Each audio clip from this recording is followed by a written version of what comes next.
Welcome to Work from the Inside Out, a podcast that highlights real-life stories, practical strategies, and best practices for transitioning your career from unhappiness and dissatisfaction to fulfillment, meaning, and joy. Now here is your host, career and executive coach, Tammy Guler-Loeb. Hey everyone, this is a very, very special episode of Work from the Inside Out. I am interviewing someone for the second time. The first time was, dare I say, well over 40 years ago. I am so delighted to introduce an old friend of mine from high school, Chris Seeger. Chris is a founding partner of Seeger Weiss, and he is widely recognized as a highly innovative and accomplished plaintiff attorney, chiefly known for multi-district mass torts and class actions involving drug injury, toxic injury, and personal injury. Chris's versatile practice also includes product liability, property damage, antitrust, third-party payer litigation, as well as consumer insurance and securities fraud. Is that all? Wow. Chris has led some of the most complex, groundbreaking, and high-profile litigations in the U.S., representing plaintiffs and achieving landmark settlements in cases including the 3M Combat Arms Earplug litigation, the National Prescription Opiate litigation, the NFL Players Concussion litigation, the Volkswagen Clean Diesel litigation, Viax litigation, and Syngenta corn litigation. His unique experience makes him a knowledgeable and capable litigator and negotiator, highly regarded among both his peers and his opponents. Currently, Chris serves as co-lead counsel in the 3M Combat Arms Earplug litigation, Philips recalled CPAP, bilevel PAP, and mechanical ventilator litigation, the social media adolescent addiction personal injury litigation, and the proton pump inhibitor litigation. He is also appointed to the plaintiffs' executive committees in the National Prescription Opiate litigation and the East Palestine train derailment litigation, which just reached settlement. Often chosen by the courts to serve as lead counsel, co-lead counsel, liaison counsel, or members of the plaintiff's executive and or multi-district litigation appointments of any lawyer between 2016 and 2019, according to a 2020 ALM study. Whew, that's a mouthful. It is. Chris is regularly quoted by the press regarding his work on nationally and internationally prominent cases, including in the New York Times, the Wall Street Journal, the Washington Post, Los Angeles Times, USA Today, Associated Press, Bloomberg, Reuters, ABC, CBS, NBC, NPR, and ESPN. And I think you were also on CNN as well. Chris started his career as a corporate defense lawyer representing the interests of big business.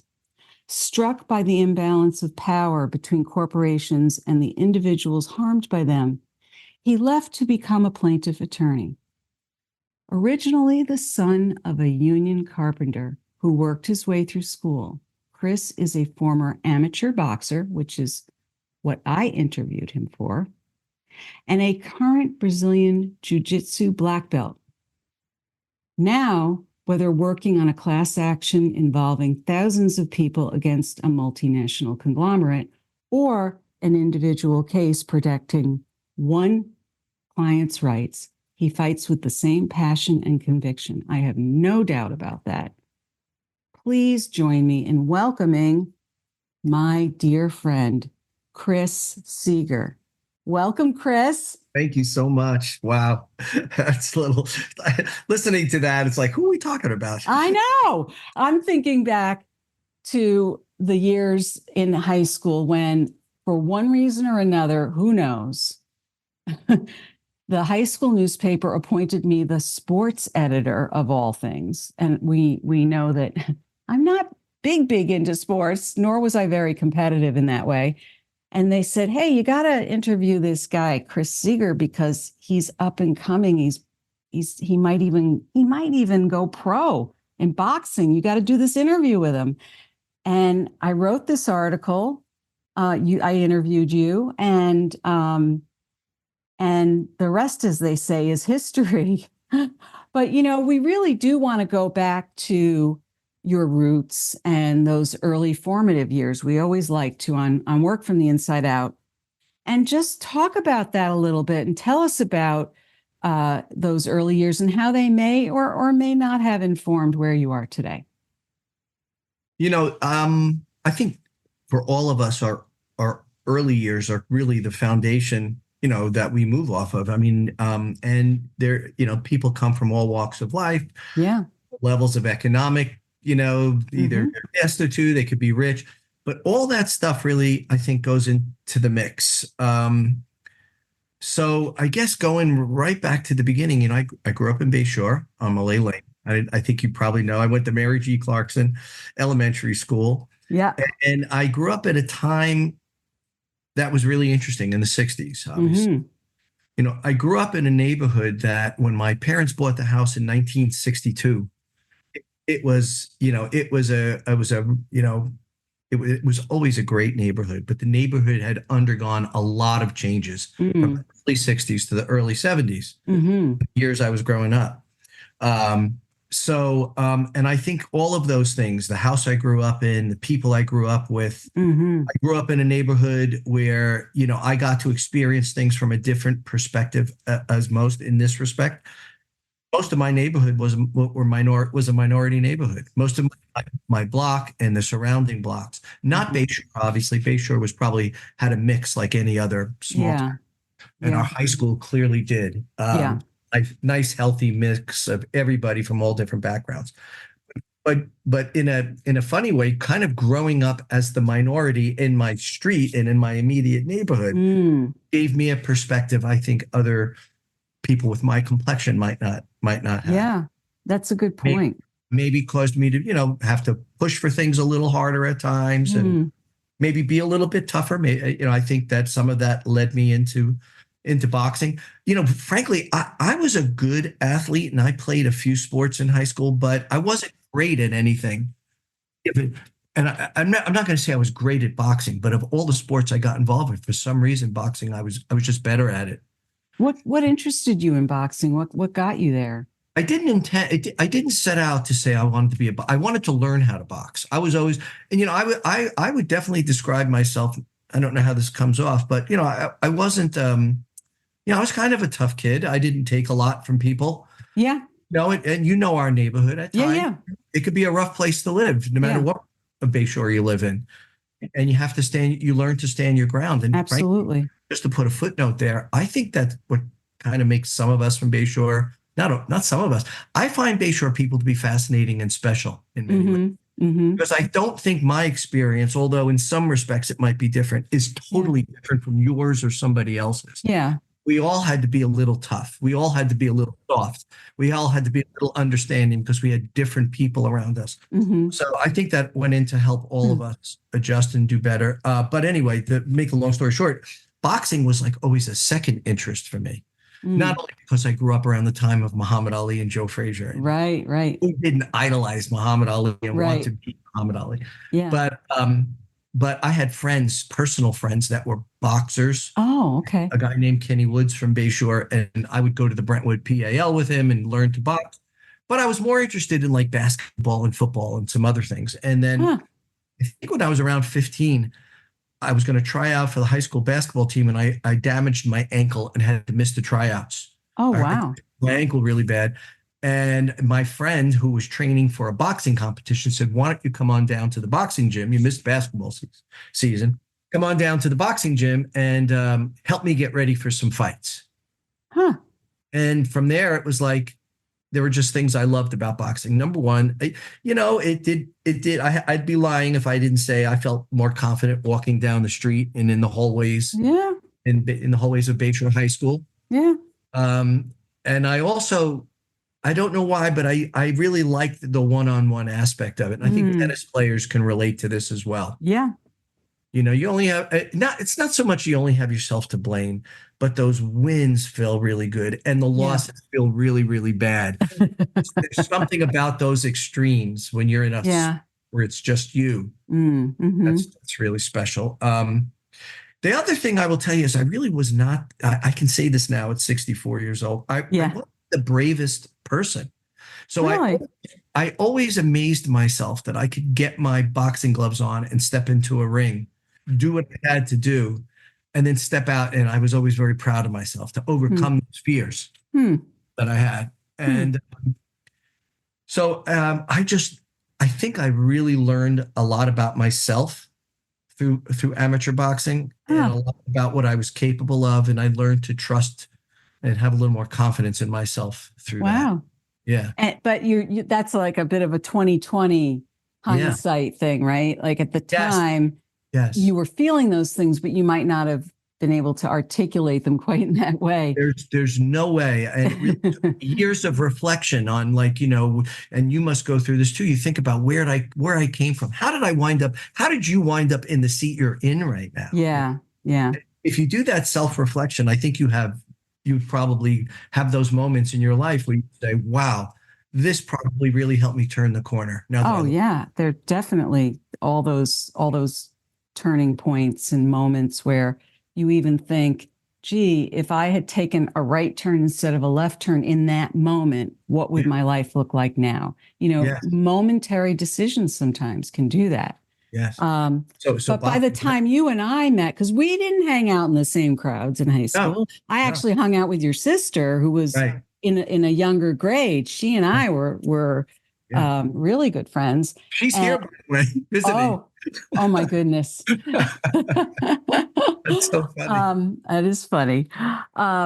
So by the time you and I met, you were doing a lot of winning and getting a lot of acknowledgement at that point. I had actually, when you did the article, I think I had won my first two boxing matches. Mm-hmm. I was definitely feeling really good about it. I think my friends were starting to feel good, and maybe that's how the buzz started. I remember going off to my first boxing match, which frankly, a couple of my friends had to literally drag me out of my house because I was so petrified. I had this little thing with with the kids in my neighborhood, and I said, if I lose when I'm driving home, I'm going to just keep going. If I win, I'll come over and show you my trophy.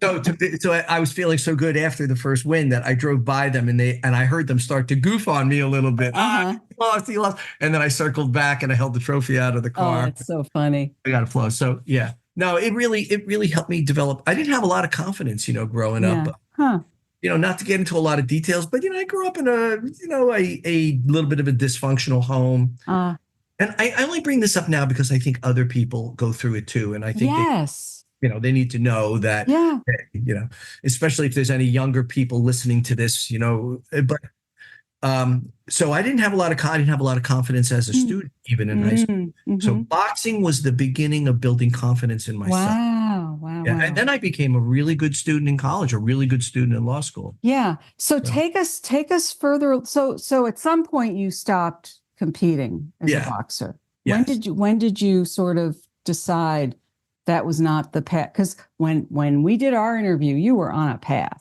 I was on a path. You were on a path. You were going for the Golden Gloves, right? Yes.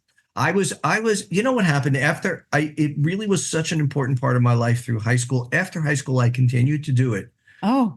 Until like maybe 21 or 22. But it wasn't, the passion for wanting to sort of make it a career began to, weighing down. And I think some of that, to be honest with you, I can't really put my finger on exactly what it was. Look, there's obviously some self-reflection. When you're in gyms and you are training, you're not just training with amateurs, you're training with professionals. Right. And as you develop as a boxer or in any sport, you evaluate yourself based on them. And frankly, based on that, I wasn't as good as a lot of those. Oh, okay. I might have had the heart and I was willing to get in there and throw punches with them.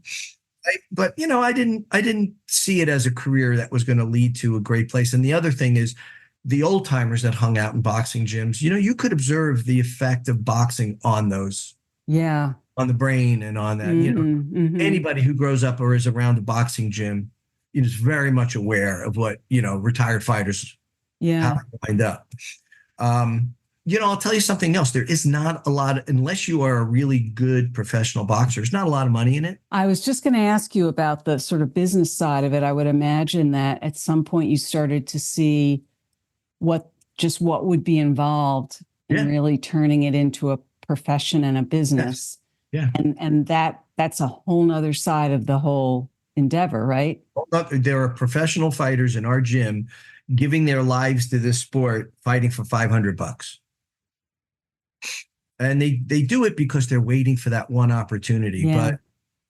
But for me, like I said, if you think about if you believe that there's divine intervention in your life in some way, right? Boxing served a very important purpose for me that went well beyond how to fight. Sure. It was very important to me. Yeah. But after high school, the importance of boxing started to wane. I started to realize I needed a career. I started working as a carpenter. I had no intention of going to college after high school. I didn't go to college until about 4.5 years after high school graduation. So tell us, because I know there's a bit of a story about how you even decided to go to college. Is that right? Yeah, I think so. I was always an avid reader. So I was always interested in reading, but I didn't consider myself college material. And if you go back and look at my high school grades, you'd think that too.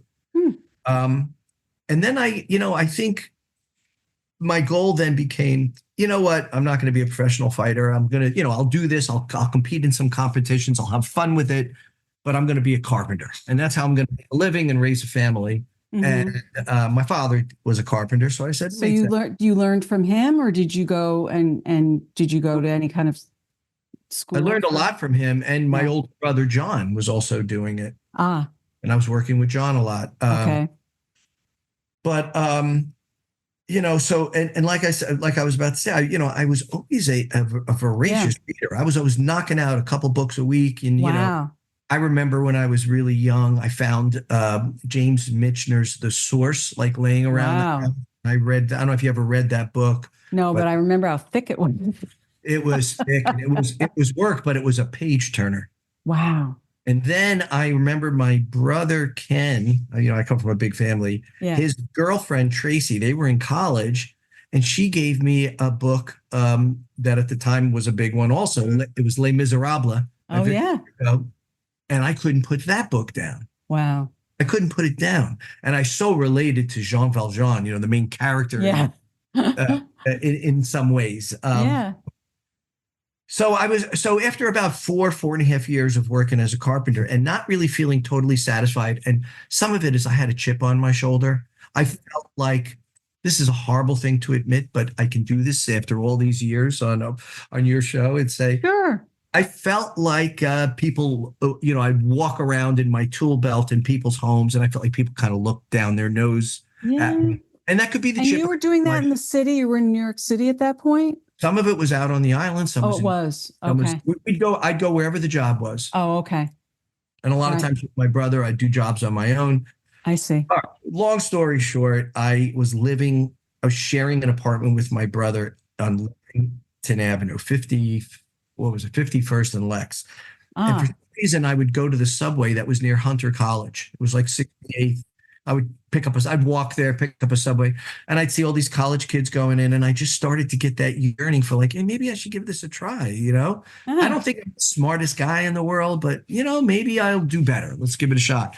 So I after talking with my brother Ken, who was a college student, and him giving me some advice, like on some books to buy that would help my writing, like E.B. White's The Elements of Style, Strunken White's Elements of Style. And that was one of the first books I had to buy in college. Yeah. Oh, and I've given it to my kids and people in my family. I'm like, this, if you don't like your writing, this will help. Read this. And it's an easy book to get in and out of. Anyways, went to college, and, I took, I think, 4 courses, and I got straight A's. And I just attribute that to the fact that when I was going from carpentry, which was really hard physical work, to, oh, okay, I got to go home and read 50 pages. No big deal. No big deal. Compared to schlepping sheetrock 10 stories up a building on my back. Yeah, I'll go home and read 50 to 100 pages. No problem. And and from there, it just snowballed. Like I was shocked to get the A's. And I think back on that moment, how shocked I was. I mean, I think I like cried. I was like, I bet. I literally said, this must be a mistake. It has to be a mistake. There's got to be clerical error. And then, I was able to keep repeating that. It's interesting too, because even prior to that, you clearly you were drawn to reading, but you weren't reading just basic stuff. You were reading some pretty heavy stuff, or pretty heady stuff, let's say. I think so. And yet it didn't occur to you that, oh, maybe I have some capacity here. Not to say, and honestly, I wouldn't even say there's nothing wrong with a life as a carpenter, but I understand the experience that you had, feeling that some of the clients you were working for might not have treated you as if you had something really valuable to offer them. And, it's almost like I want to say, why don't you hand them the hammer and the tools and say, here, you go try to do this. You carry that sheetrock up, because I have a world of respect for people who can do those things. Me too. A world of respect. I think, everybody has their own gifts to give. And, whether going to college was big for you. And yet I'd say it's not for everyone. Yeah. And I believe that more now than ever. In fact, I often have conversations with friends of mine that have kids that don't want to go to college. And it typically goes something like this. Depends on the kid. But, I'll say to them, I know a lot of kids that go through college, come out of it with over $100,000 in debt, and they take a $30,000 a year job that they're not happy with. That's the kid that they're not happy with. On the other hand, I know a bunch of kids that don't have that debt, go to vocational school or become a carpenter, a plumber, an electrician, make 2-3 times as much, and they feel really satisfied at the end. Yeah. I know. It's remarkable the way that I think, look, we were raised by mostly, parents who grew up during the Depression, very different set of values. And at the time, when we were growing up, going to college, having that 4-year degree was your ticket to the world of work. Absolutely. It's not the same thing anymore now. It's not to say that there's no value in higher ed. There's plenty of value, but you really have to know what you're going to do with it, or at least understand that going to school and going to work are two very different things. Do you know what you just reminded me of? Something I very rarely talk about, and for some reason it's been in my head, but also a part of you mentioned, parents coming back from, after the war, after World War II. One thing that was going on in our neighborhood is that many veterans who had returned from World War II, so this is like the early 60s. So these guys are 20 years post World War II. There were kids, boys would go into like the Boy Scouts or something, but they started this thing called the Junior Marine Corps. I don't know if you heard about that. No. So as a 5-year-old, I joined that, like 1965, and I would dress up, 2 nights a week in my camouflage outfit, and I had my stripe as a private, and I would walk to Mary G. Clarkson, and we would do military drills, and I got to be around these, men that I kind of idolized, and I thought they were godlike. So in terms of like the toughness, or this thing in your head about wanting to be or overcoming fears, I don't know, but I did that for a few years. My brother Ken did it. We used to go camping, and we'd sleep 2 to a pup tent, and they would cook scrambled eggs in the morning, and we'd have to go on guard duty. We were little kids. I'm 5 years old. Yeah. I never heard of that. No. Yeah. And it was just, so it was, when I think back, of these things that happened in Bayshore, and all the things that go into making you who you are. Yeah. That's really interesting. I love that. That's great. No, never heard of that. I'm not sure if there was anyone from my neighborhood. Well, I lived in 2 different neighborhoods in Bayshore growing up, but I don't remember anybody. My brother certainly wasn't doing that, but he didn't even do Boy Scouts. So might have been very much in my neighborhood, the sort of my Who knows? Yeah, who knows?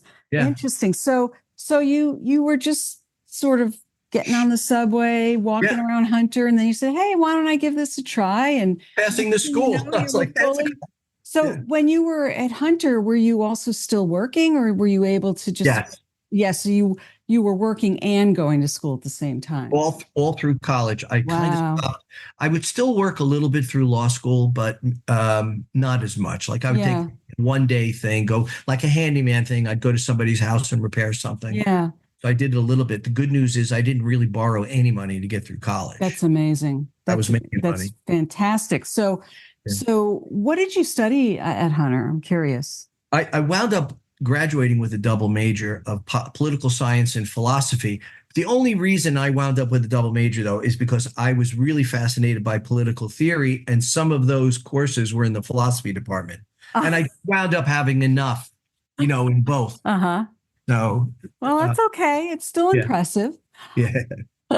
Well, Hunter's a great school, too. I mean, so you just sort of ambled by there and said, okay, I think I'll try this place. It's not like those of us who graduated from Bayshore, 1978, we all were busy applying to schools. I applied to 5-6 schools and basically picked whichever ones, one of the ones. The one that I walked by. I love it. What I love about that, you picked them. Yeah. That's great.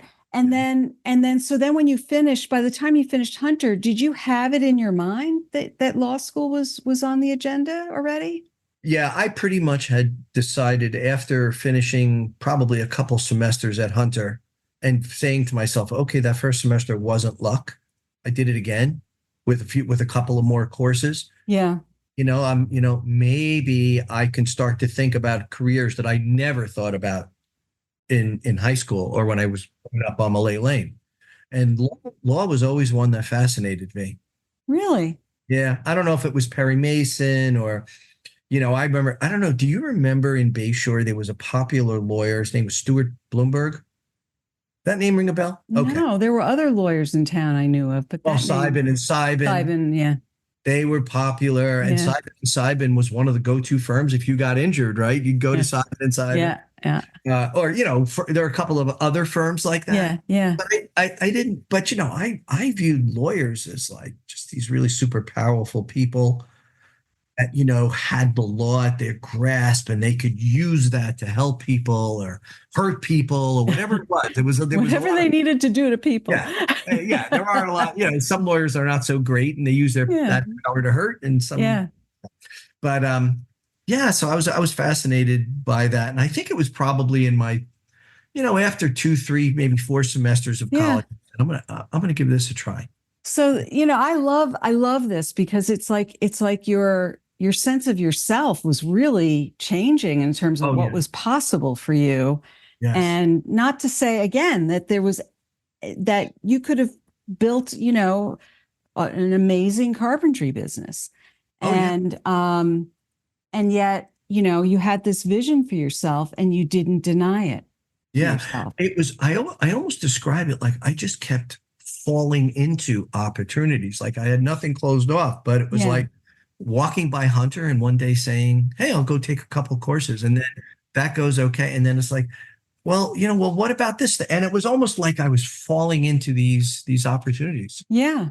And I mean, this is what I love to talk to people about when I talk about this whole inside out approach to things. Sometimes you have to listen more intently to those voices inside your head that are telling you something, and we push them out. We push them away and we say, no. And then we make a different decision. And then we say to ourselves later on, I should have listened to myself. But what you were doing was you were just sort of letting it sort of carry you forward. So did you go right to law school right out of undergrad or? Yes. So right out of undergrad. So again, we both graduated in 78 in high school, right? Right. I started college 83. Uh-huh. I finished in 87. Uh-huh. Because I was able to like double things up, and I got amazing. Out in 7 semesters. That's great. And in time to start, for the for that next so I went directly from college to law school. Wow. And I was able to little help after I got a little bit of some scholarship help to go Sure. to Cardozo, which is where I went. That's great. That's great. And now, did you apply to more than one law school, or? Yeah, I did, and I got into a few. I didn't, it was a weird mix. I kind of applied to a lot of the local schools, and then some of the the really big name schools like NYU, and Mhm. took a shot at Harvard. So I was a strange student in this respect, and I don't think people knew what to make of me. I had very high grades graduating college. I had a 3.96 GPA. I had B.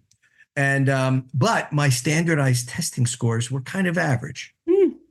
So my LSAT was kind of average, and I don't think the big schools knew what to make of me. Yeah. And the smaller schools all took a chance on me, and I wound up going to Cardozo simply because I ran into a lawyer who had great things to say about the place, and It's a great school. he was somebody I like. Yeah, listen, I have no regrets. I'm on a board of advisors at Cardozo. Here's a funny thing. I didn't get into NYU, but I'm on a board of advisors at NYU Law School. So, You know what? cool. I applied to Tufts University for undergrad, didn't get in, then thought about going to grad school there at some point, and they offered me a half tuition scholarship. And I turned it down because I decided not to go. And then years later, I ended up working as an administrator there. So you just never know how things are going to turn out, right? No, So, you're right. And by the way, apropos of the title of the program and the sign behind you, work from inside out. yeah, Sometimes you do just have to trust your gut. Just let your gut, like it's going to tell you what you want. You just have to listen to it. and there's even research that shows that when you do trust your gut, you're usually, that the odds are very much in your favor to do that. So this is great. So you went straight through law school, doing a little bit of work on the side, but I would imagine law school was more demanding, and you really had to give it everything you had. And did you know while you were in law school what kind of law you'd like to practice? So here's the interesting thing. I didn't. And I said to myself, well, I kind of grew up around construction, so maybe I'll be a real estate lawyer. Mm-hmm. But I thought it was kind of logical. And again, I will say I did really well in law school. I graduated magna cum laude. I was in the top 5% of my class. Wow. And I got an opportunity to go work for one of those big white shoe Wall Street firms. And I was, so I was testing out my theory about wanting to be a real estate lawyer, and I hated it. I hated it more than anything. Yeah. You're sitting behind a desk and doing, documents and drafting documents. It just wasn't my thing. And again, trusting my gut, I wound up leaving what was a high-paying job to take a shot on a smaller sort of new firm where I got introduced to litigation and realized that I liked that. And then ultimately, just to move rapidly through, and I can go back over it, I then left that firm only a couple of years out because I began to grow a little disenchanted. I had a little bit of taste of working on my own, being my own boss. And at night, I was coming home from my law job, and at night I was helping guys that I knew from the boxing world. Who had gone on to become one guy became a world champion, James Toney, and I was helping him, looking at his contracts. So I was kind of like, do I want to be, maybe I'll be a boxing lawyer. Maybe I'll represent fighters because I know the game, them, and I can maybe protect them a little bit more. And so I decided to go out on my own and explore that and some other things. And then one day, I can't even remember what year it was. Maybe it was 96 or something. But at my first personal injury case, walked through the door. I was taking everything. Yeah. I was doing wills, whatever. Yeah. And I fell in love with being a personal injury lawyer. I fell in love with it because, I called around. I said, hey, how do you guys work? How do you charge it? But we don't charge. We take a percentage. And the idea of sort of being a partner with my client in the outcome, I liked a lot better than saying, I'm going to send you a bill at the end of the month, win, lose, or draw, and you pay me. So, so most plaintiffs lawyers work on a contingent fee basis. They take a percentage. My initial client liked that very much. And in fact, she got hurt. And, long story short, the defendant in that case offered her nothing. So my first personal injury case turns out to be my first trial. I had nothing about trying cases, and tried the case, won it, and the rest is history. Whoa. I started doing more of that, started doing more complicated personal injury stuff. It led me into, suing pharmaceutical companies for bad drugs, drugs that were marketed, maybe not tested enough, were on the market, withdrawn from the market, but left sort of a trail of injured people in its wake. Yeah. Yeah. And I got my first big opportunity involving a case like that, involving a drug called Resolin, where, see, I don't want to make this so complicated that people listening to it can't understand, but, the plaintiff's bar, is very cliquish. And in these really big cases, there were small groups of plaintiffs' lawyers that would do almost like all of these cases. And some new guy shows up on the scene. The people are not very welcoming. Oh, really? We don't need any help. We got this covered. We're going to form our own little committee to handle this, and we don't need you on it. And then in this particular case, that group went off and lost a bunch of trials. And I took my case and went across the street in state court. And while they were losing in federal court, I not only won a big verdict, but I got punitive damages in my trial. And from there, I was kind of invited into the case by them, because they said, okay, maybe this kid who, he can try a case, I guess. So why don't we invite him in? He'll be on our team and he'll help us out. And then a lot of opportunities started to roll in from that. And that goes back to like 1999, 2000. So, wow. And, over the last 24 years, I mean, you started with the bio and right. Yeah. We're, becoming lead counsel in the Vioxx litigation against Merck and the NFL concussion litigation. I represented consumers in the Volkswagen clean diesel scandal. Yeah. Volkswagen selling, we recovered over $10 billion and got cars brought back for consumers. So, I went from thinking I was going to quit law to running to work every day. And I still feel that way. I still want to get into what I've got planned. I mean, when I'm done talking to you, I've got a stack of things sitting here. Wow. And so what are the key things that really what makes you want to take a case? Like, I would imagine that there are people who, now that you're more high profile now, let's say, right? I mean, you've been on, national news for these very high profile cases. So I can imagine that there are people reaching out wanting you to represent them.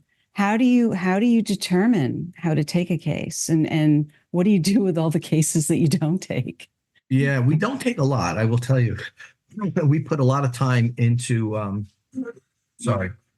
researching our cases and investigating them, because you want to get it right. And I'm sorry. Remember, from the plaintiff's lawyer's perspective, you don't win anything if you lose. And many of the times we have to invest our own resources and money to funding the litigation. So it's important from a business perspective, you're right. And you don't want to take on cases, get people's hopes up, and not be able to get them what the system is there to provide, which is justice. Right. And and unfortunately, not everybody who gets hurt has a case against somebody. Things do happen. And in drug development, there are side effects. I mean, with every drug, aspirin has side effects. Right. So, you gotta put you really have to put the time in to doing it.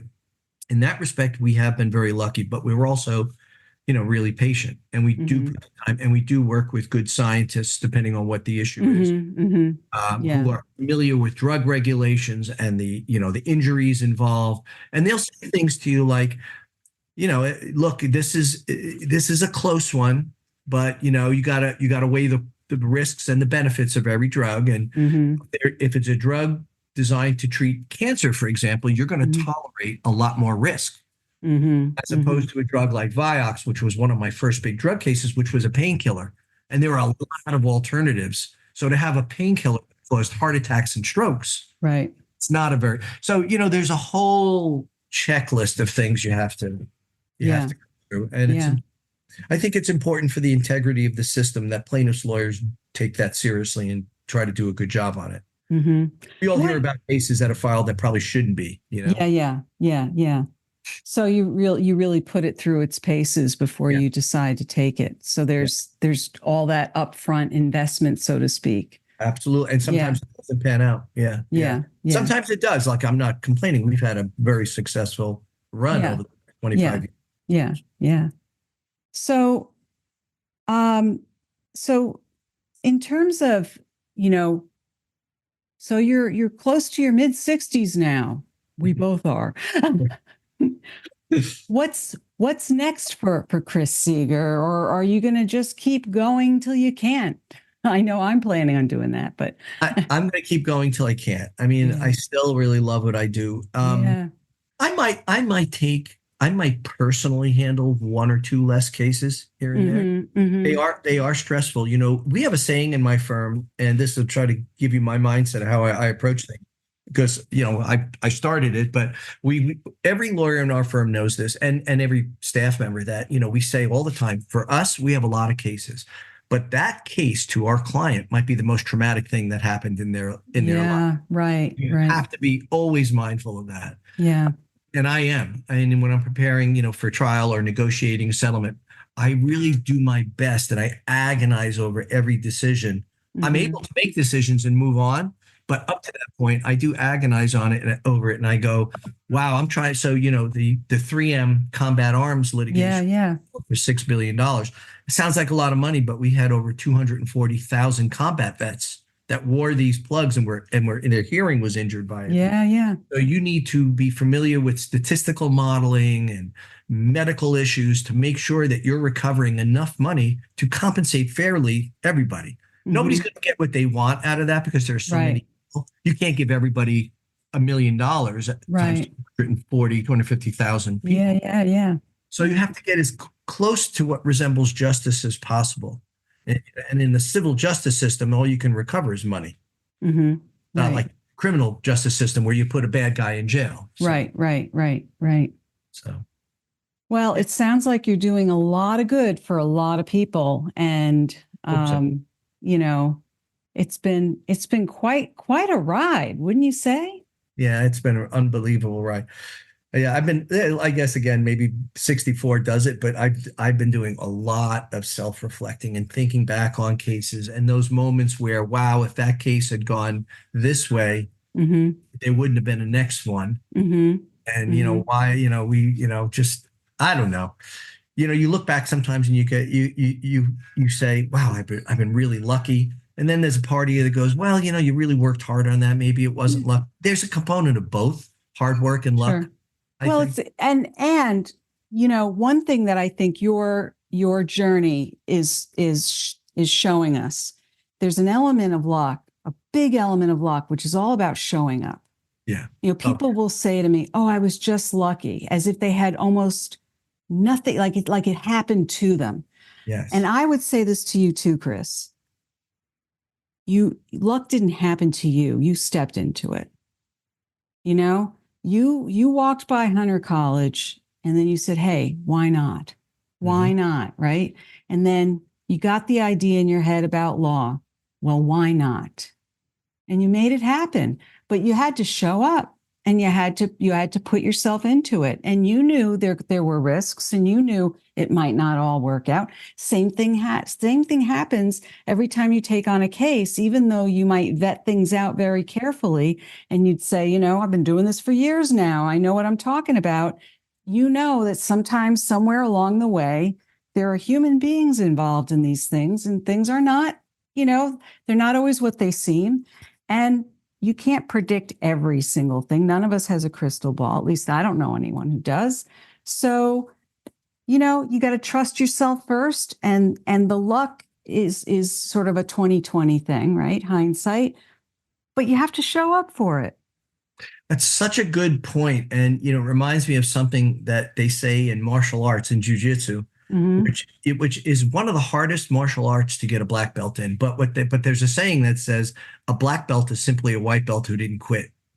There you go. And that's your point about showing up. It's just getting yourself to whatever the train, you know, is involved. That's it. Show up. Yeah. Right. Well, show up if you want to. Yeah. That's the other thing is like, like I see all these people, you know, they want to make a certain living or they want a certain lifestyle, and they achieve that, but they're showing up every day to a job they don't like. Absolutely. Or a workplace they don't like. It's like, Yes. well, great. You've got the houses, the cars, the this, the that. But if you don't like what you're doing, well, trust yourself enough to find something you do like doing. Like, I Absolutely. love the fact that you stopped yourself in carpentry, even though it was, practically in your DNA in some ways, right? And you Yeah. said, wait a And I minute. liked it. I mean, I did like it. There were Yeah. things I liked about it. Yeah. But you didn't like the way some people were treating you. And this is what happens with a lot of careers. Yeah. People find a career they actually like, but then they end up in a company or with a boss. They don't like the way their boss is treating them, or they don't like the culture of the company. Yeah. And then they start questioning, did I make the right choice career-wise? When in fact, maybe they made a great choice career-wise. They're just in the wrong environment or with the wrong, leader. And so you got to kind of unpack these things a little bit to figure that out.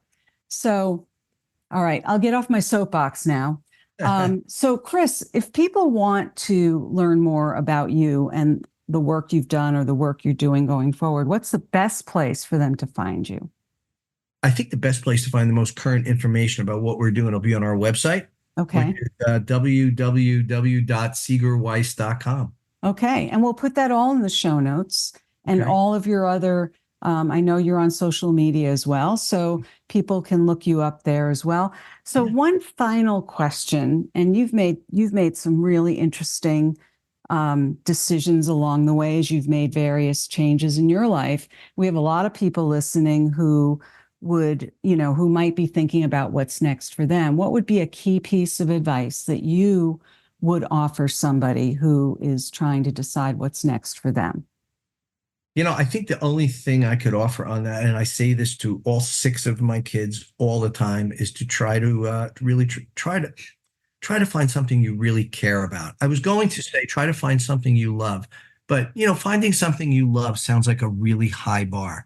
So try to find something you care about. And what I mean by that is, like, when you make a decision, you really care about the consequence of that decision. You want to trace it to its logical conclusion.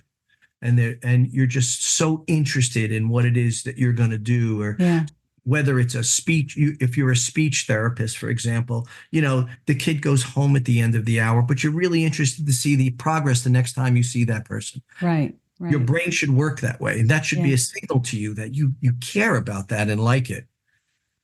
We file a brief or we go to pick a jury. I'm saying to myself, what are the consequences of the decision I just made? Not, oh, I'll just take whatever I get and, wing it, Yeah.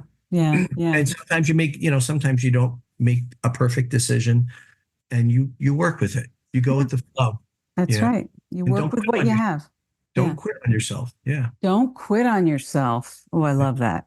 Yeah. But I love what you said about try to find something you care about. It doesn't have to even be something you absolutely love. You might grow to love it. Yeah. That's what I often will say to people, don't aim for a dream job.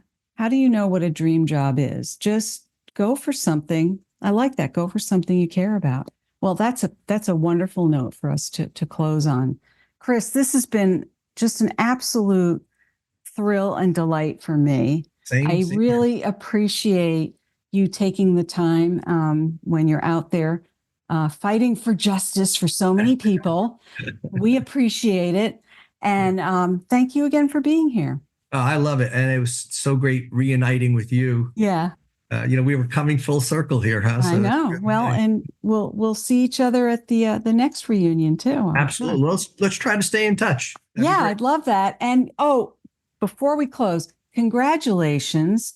Tonight, Chris is being honored in our hometown, Bayshore. He is being installed into the Hall of Fame in Bayshore. I think that's a wonderful honor. Congratulations. Thank you so much. Thanks for sticking around to the end of my interview with Chris Seeger. What is your takeaway from our conversation? If you are interested in any of the resources mentioned in today's podcast, you can find them in the show notes on my website at tammygoularloeb.com/podcast. Just look for episode 252. And while you're there, you can subscribe to the podcast so you don't miss any episodes. And if you're feeling it, please Help me to inspire more people to grow their careers by clicking on the Apple Podcasts button. Leave an honest rating and brief review there. That helps to grow the podcast and help more people. Are you anticipating your next professional move? Check out my award-winning book, Work from the Inside Out, Break Through 9 Common Obstacles and Design a Career that Fulfills You. It's available through my website, Amazon, Barnes & Noble, independent bookstores, or through your local library.